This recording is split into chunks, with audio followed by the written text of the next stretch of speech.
Magandang araw po sa inyong lahat. Sa ngalan ng lahat ng mga senior citizens na hindi nabibigyan ng tamang benepisyo sa Pilipinas, ako po ay nananawagan to the Office of the Republic of the Philippines President Ferdinand Bongbong Marcos, Senator Raffy Tulfo, at sa kagawaran ng DSWD, Department of Social Welfare and Development. Bakit po hindi niyo pagtuunan ng pansin ang problema ng isang tambak ng mga senior citizens sa buong Pilipinas?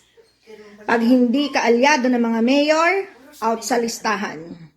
Pag hindi bumoto sa kapitan, out sa listahan. Pag hindi ka mag-anak ng tagalista, hindi kasali ang mga kawawang senior citizen. Makinig po kayo dito. Mahal na Presidente, napakaraming senior citizen ang hindi nakikinabang sa programa ng ating gobyerno, na dapat sila yung mga PWD na mga senior citizen na nangangailangan ng pambiling gamot, hindi mga kasali sa social pension, pinipili sa lahat, sakit, talamak, sa buong Pilipinas.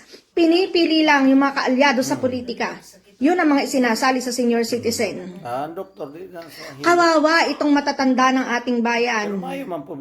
Yan, i-share niyo po itong video makarating sa ating Office of the President, Bongbong Marcos, and to Senator Raffy Tulfo. Napakalawak po ng problema ng mga senior citizen ng ating bansang Pilipinas. Hindi sila nakakatanggap ng mga tamang benepisyo. May mga edad 60 pataas na hindi pa rin kasali